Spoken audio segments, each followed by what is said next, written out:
Olá, boa tarde, 4 horas e 10 minutos. Muito obrigado a você que está acompanhando a nossa programação com destaque especial a esta pandemia que precisa ser combatida.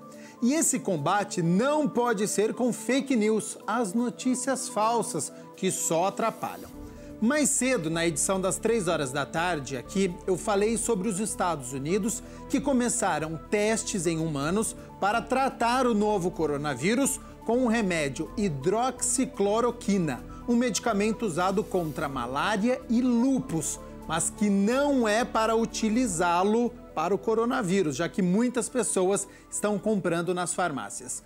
O vereador, médico e presidente da Comissão de Política Social e Saúde e da Comissão Especial Anticoronavírus, o Pedro Tourinho, conversa agora com a gente sobre este assunto. Olá pessoal, na medida em que a gente vai avançando com os casos de Covid, começa a ver o aumento do número de casos, que é um aumento que infelizmente vai acontecer. Na verdade, a gente inclusive está lidando com uma situação ainda de subnotificação. Existem mais casos do que aqueles que estão sendo divulgados e notificados por causa da dificuldade de testagem que nós estamos enfrentando. A gente sabe que o governo federal, na verdade, ele de alguma maneira tem dificuldades para adquirir testes, para oferecer testes na quantidade necessária. Então, a probabilidade de a gente ter uma quantidade muito maior de casos é muito grande. Isso torna as medidas de quarentena voluntária que estão sendo propostas e adotadas nesse momento ainda mais importantes, mais valiosas. Mas a gente começa então a ver a questão da perspectiva de medicamentos, vacinas, e nessa semana, agora, esses últimos 2 dias, especialmente depois do anúncio do presidente americano, Donald Trump, sobre a possibilidade de uma medicação ser efetiva para o tratamento do Covid, houve uma verdadeira corrida nas farmácias para tentar comprar esse remédio e tudo mais. E isso é um erro gravíssimo. Quero falar sobre o que está em questão nesse momento. Foi publicado um estudo com a hidroxicloroquina, que é um medicamento para malária, associado à azitromicina, que é um antibiótico. Esse medicamento, a hidroxicloroquina, tem um conhecido efeito de modulação, modificação da função do sistema imunológico do nosso corpo. Ele é usado para várias outras doenças. Tem muita gente que precisa desse remédio para doenças autoimunes, como artrite reumatoide, lúpus e tudo mais. É por isso, inclusive, que ele é disponível nas farmácias, posto que, por exemplo, aqui em São Paulo a gente não tem casos de malária, faz muito tempo já. E aí o que aconteceu foi uma grande corrida nas farmácias para comprar esse remédio, uma expectativa muito precoce de que a gente achou um remédio para tratar o Covid. O estudo que foi publicado foi um estudo minúsculo, com 20 pacientes apenas, e ele não testou a melhora clínica dos pacientes. Não pegou alguém que estava com Covid com sintomas graves e avaliou se teve melhora, por exemplo, da pneumonia. Ele testou a redução da quantidade de vírus no exame nasal, no suave nasal, que era coletado, e aí naquele caso especificamente, de fato, especialmente quando associado à azitromicina, houve uma redução importante, uma eliminação rápida do vírus das mucosas. Isso é promissor? Isso é promissor, isso é muito bom, mas isso é apenas uma etapa inicial. Está muito, muito longe da gente poder dizer que existe um medicamento comprovado efetivo para tratar o Covid, e definitivamente não é hora de comprar esse remédio nas farmácias, tá? O que aconteceu ontem foi que foi anunciado que novas e mais pesquisas vão ser feitas com essa medicação, e a gente fica aqui com o coração cheio de esperança que isso funcione, mas repetindo, informando, não é para as pessoas saírem e comprarem, porque não tem demonstração de eficácia. Você vai gastar seu dinheiro à toa e vai deixar quem precisa desse remédio sem o remédio, tá bom?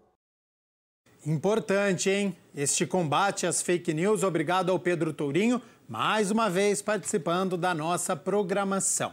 Vamos seguir com as fake news, as notícias falsas? Recebemos uma denúncia de que tem pessoas que têm o contato de aposentados ligadas às empresas de crédito que estão ligando para oferecer dinheiro, o que na verdade é empréstimo. Primeiro, eles confirmam os dados pessoais, então o discurso é mais ou menos esse. A senhora está sabendo que o governo vai liberar o 13º salário? Com isso, você tem R$150 mil liberados. É só confirmar sim ou não que a gente libera para a senhora esse dinheiro. O INSS enviou uma nota à nossa redação afirmando que as práticas abusivas de instituições financeiras em relação ao empréstimo consignado devem agora ser denunciadas no portal do consumidor, consumidor.gov.br. do Ministério da Justiça. De qualquer modo, autorizações por telefone de contratação de empréstimo não são permitidas. Então, empréstimo por telefone não são permitidas. Mais um fake news nesta época de pandemia, ok? Campinas está com alteração de horário e até fechamento de estabelecimentos. Para te deixar bem informado, confira agora como ficam os atendimentos nos serviços municipais para você aí de casa. O horário de atendimento à população no Paço Municipal e no Departamento de Urbanismo é com número limitado de pessoas para casos em que a presença seja necessária das 10 horas da manhã às 3 da tarde. No Porta Aberta, o atendimento presencial ocorre apenas com agendamento prévio nos serviços indisponíveis na web. O cidadão pode entrar em contato para tirar dúvidas e receber orientações pelo telefone 156. Na saúde, hospitais e pronto-socorros e pronto-atendimentos continuam atendendo normalmente. Mas lembrando que o telefone 160 está disponível para tirar dúvidas sobre o coronavírus. Para quem prestou concursos, a Prefeitura de Campinas vai manter as reuniões de preenchimento de vagas agendadas para os próximos dias. Elas acontecem no Salão Vermelho. Os postos do Agiliza Campinas têm os serviços oferecidos nas subprefeituras do Campo Grande, Ouro Verde e Barão Geraldo e Sousas e Joaquim Egídio, das 10 horas da manhã às 3 da tarde. Mas o atendimento está restrito a 4 pessoas por vez. Já no Agiliza Nova Aparecida, o atendimento está suspenso temporariamente. Aulas nas unidades públicas e privadas de ensino em Campinas e creches municipais ficam fechadas a partir de segunda-feira, dia 23 de março. O Procon Campinas recomenda aos consumidores a utilização dos canais digitais por aplicativo e site que se encontram à disposição 24 horas por dia. As dúvidas também podem ser sanadas pelo telefone 151. No CEPAT, o Centro Público de Apoio ao Trabalhador, o atendimento ao público nas unidades Centro, Ouro Verde e Campo Grande passa a ser feito somente mediante agendamento por meio do telefone 156. Bosques, parques e praças de esportes estão fechados por tempo indeterminado. Equipamentos culturais e eventos, bibliotecas, teatros e museus permanecem fechados. Bom, vamos continuar falando sobre os serviços porque eles vão sendo atualizados a todo instante. A repórter Mina Abreu nos passa todas as informações agora. Então, boa tarde, Mina. Boa tarde, Gabriel. Eu estou aqui em frente ao Cemitério da Saudade. A gente já falou de alguns outros serviços, mas o Cemitério da Saudade está de portões fechados, assim como outros administrados pela Prefeitura, que são o cemitério Nossa Senhora da Conceição, conhecido como Amarais, e o de Sousas. A recomendação da CETEC é para que as famílias reduzam o tempo do velório e também o número de pessoas no local. Já nos cemitérios Aleias, Flamboyant e Acácias, administrados pela comunidade religiosa Santa Rita de Cássia, também há algumas restrições. Lá, o velório acontece em até 3 horas e é permitido que 5 pessoas entrem nas salas por vez nesses 3 cemitérios. Também está proibida a visitação e as urnas também são lacradas de acordo com a orientação do Ministério da Saúde e da Organização Mundial da Saúde. Já no cemitério Parque das Flores, que fica no distrito do Campo Grande, lá no Satélite Íris, nós temos o funcionamento normal, só com a recomendação de que os visitantes evitem aglomeração. Nós vamos falar agora de outros serviços aqui da cidade, porque a Ceasa Campinas continua atendendo e funcionando normalmente para o abastecimento da cidade e afirma que intensificou as medidas de higiene e capacitação dos operadores, justamente para continuar funcionando. Na Coab Campinas, o atendimento presencial está suspenso e desde ontem os postos de atendimento da Sanasa estão fechados, tendo apenas o da Avenida da Saudade, que é o da sede da Sanasa, e os que funcionam no Agiliza Campinas, atendimento restrito, 4 pessoas por vez. As feiras noturnas continuam funcionando em Campinas e também as feiras livres que acontecem de terça a domingo. Nós temos ainda o Mercadão, que a partir de segunda-feira começa a funcionar em horário restrito, das 7 da manhã às 3 horas da tarde, de segunda a sábado, e não vai abrir mais aos domingos. É com você aí no estúdio, Gabriel. Muito obrigado, Mina, pelas informações. Todos os serviços estão sendo afetados. O aeroporto de Campinas também está com menos voos porque menos passageiros estão se deslocando. O repórter Rubens Morelli esteve no jornal Câmara Notícia e volta agora com as informações do aeroporto, que foi considerado ano passado o melhor do Brasil. Aqui no Aeroporto Internacional de Viracopos, a gente percebe um movimento menor de passageiros, isso também influenciado pelo ajuste da malha aérea, das companhias aéreas. Os aviões, os pousos e decolagens estão sendo reajustados para que as pessoas possam ir e vir sem desperdiçar os recursos, né? Há uma procura menor de passageiros e há também a oferta menor dessas companhias aéreas. Em Viracopos são 350 voos diários, isso aí inclui pousos e decolagens, mas esse número já caiu cerca de 43%, está aí na faixa dos 120, 125 pousos e decolagens para os voos domésticos. Os voos internacionais continuam ainda, são 2 voos diários para a Flórida, em Orlando e também Fort Lauderdale, e o voo de Lisboa tem a previsão aí para ser suspenso temporariamente, pelo menos é o que determina uma portaria editada pelo governo federal na noite de ontem para restringir a entrada de estrangeiros no país em detrimento do avanço do coronavírus. Essa portaria inclui diversos países, são 12 blocos e países, incluindo aí a União Europeia, o Reino Unido,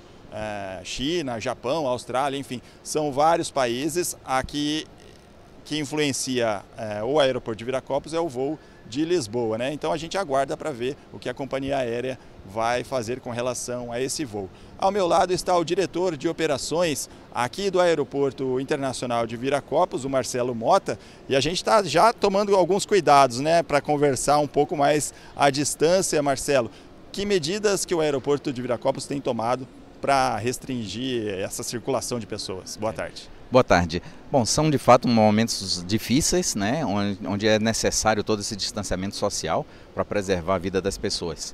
E o aeroporto tem sentido esse efeito do distanciamento com a redução gradativa e muito acelerada do cancelamento dos voos pela falta de demanda, né? Os passageiros estão viajando menos, como os aviões estão muito vazios, então as companhias aéreas elas fazem um ajuste da malha, um ajuste da oferta de assentos para coincidir com a demanda que está existindo aqui no aeroporto.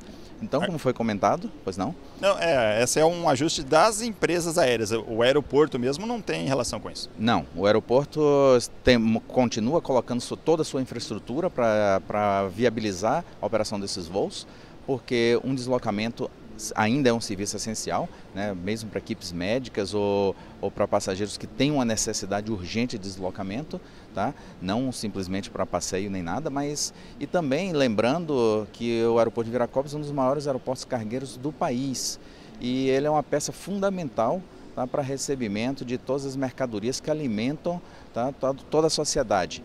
Não só bens em geral, mas também toda a indústria farmacêutica e a indústria alimentícia. Então é um serviço essencial e ele tem que ser mantido, tá? E o aeroporto mantém toda a sua infraestrutura para viabilizar esses voos, sim. No caso dos voos de carga, então continua funcionando normalmente, sem redução? Continua normalmente, não houve nenhuma redução no volume de carga, tá? E a quantidade de voos cargueiros aqui em Viracopos, tá?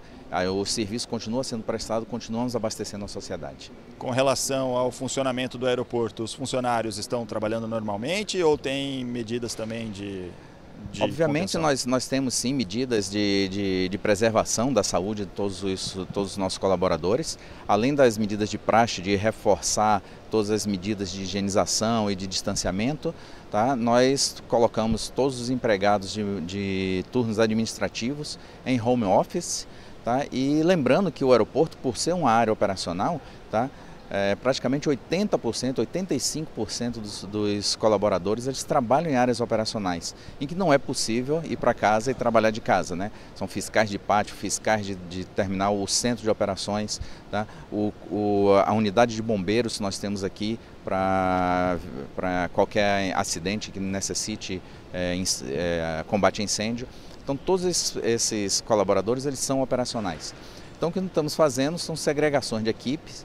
Estamos dividindo as equipes e mantendo algumas equipes em casa, trabalhando com o número mínimo necessário para caso haja alguma contaminação, além de evitar a contaminação, caso haja uma contaminação de equipe, a gente pode rapidamente deslocar uma a outra. Seguimos todas as normas das notas técnicas da Anvisa. E o que não diminui aqui é o serviço de limpeza, né? A gente percebe a todo momento os funcionários trabalhando na higienização das áreas comuns e também os avisos sonoros para a população que está aqui. Correto. Não só não foi reduzido e foi mantido, como nós reforçamos essas equipes, tá? E nós estamos dando uma ênfase especial nas áreas de maior contato, tá? Nos assentos onde os passageiros sentam, nos lavatórios, em todas as maçanetas, os corrimãos dos elevadores, os corrimãos das escadas rolantes. Então nós, de fato, reforçamos muito essa limpeza, porque ela é essencial para manter o aeroporto em condições de funcionamento e garantindo a segurança dos passageiros que ainda voam por aqui. Marcelo, existe alguma recomendação para os passageiros que vêm até o aeroporto, se tiver algum sintoma ou mesmo para confirmar o voo? Não, é muito importante que antes de se deslocar para o aeroporto, os passageiros procurem, liguem ou entrem em contato com suas companhias aéreas para saber se o voo continua no horário e se ele foi mantido ou não. Tá? Isso pode evitar um deslocamento desnecessário. Então a gente de fato recomenda que seja feito esse contato sim antes do deslocamento para o aeroporto. Tá certo. Muito obrigado, Marcelo, pelas informações. Muito obrigado também. Um abraço. Obrigado. O Marcelo Mota, diretor de operações aqui de Viracopos. Então vale mesmo essa dica, né, para o passageiro que tem que fazer algum voo, entrar em contato com a companhia aérea para confirmar o horário exato desse voo, para não ser pego de surpresa ou ficar mesmo por muito tempo à toa aqui no terminal de passageiros. A gente sabe que é um local de grande circulação de pessoas, então sempre bom a gente evitar. E claro, vale aquela recomendação básica, né? Só faça a viagem se for realmente necessário. Nesse momento, o importante é que todos permaneçam em casa, em segurança, é o melhor para que se evite a propagação aí ainda mais do coronavírus. Com informações aqui do Aeroporto Internacional de Viracopos, Rubens Morelli para a TV Câmara Campinas. Muito obrigado, Rubens, então, pelas informações lá do Aeroporto de Viracopos, em Campinas. Informações completas, todo mundo precisa ficar bastante esperto. Olha só, a Ponte Preta anunciou agora há pouco que vai disponibilizar para a Prefeitura de Campinas a unidade Paineiras para o atendimento de pessoas com sintomas do coronavírus. O Clube Campineiro entende que a unidade está numa região mais isolada da cidade no que diz respeito a serviços hospitalares e, por isso, oferece as dependências para o atendimento à população. A iniciativa da Ponte Preta repete outras ações semelhantes de clubes brasileiros. O São Paulo já havia disponibilizado as instalações do Centro de Treinamento e do Estádio do Morumbi às autoridades sanitárias, assim como o Atlético Paranaense, que também ofereceu o Centro de Treinamento e a Arena da Baixada para os órgãos de saúde. E a Secretaria de Esportes aqui de Campinas lança o projeto Em Casa, em Movimento, com aulas online de ginástica, alongamento, yoga, condicionamento físico e pilates, com conteúdo explicativo e exercício simples, destinado a todas as idades e sexo. Isso está disponível ou vai ficar disponível no YouTube da Secretaria de Esportes e Lazer de Campinas. Então vai no YouTube e digita lá, Secretaria de Esportes e Lazer de Campinas. Informações chegando aqui a todo instante, agora eu vou ler, porque hoje o governador João Dória, lá no Palácio dos Bandeirantes, fez algumas ações preventivas com o coronavírus. Então, a primeira é que o governo estadual recomenda a suspensão de celebrações com público em igreja e templos religiosos.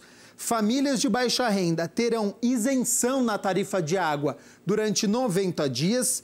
O governo fez um pacto com a Associação Paulista de Supermercados e o fornecimento de álcool gel vai ser a preço de custo. Importante, então, hein? Esse pacto nos supermercados, preço do álcool gel a custo, e para pessoas físicas e jurídicas serão suspensos protestos de dívidas por até 90 dias. Atualizando os casos aqui na região metropolitana de Campinas, no total, 446 casos suspeitos de coronavírus. A cidade de Americana acaba de atualizar com 12 casos suspeitos. Então, na região metropolitana de Campinas inteira, 446 casos estão sendo investigados. Na cidade de Campinas, 4 já foram confirmados. Todo mundo está recebendo já o tratamento.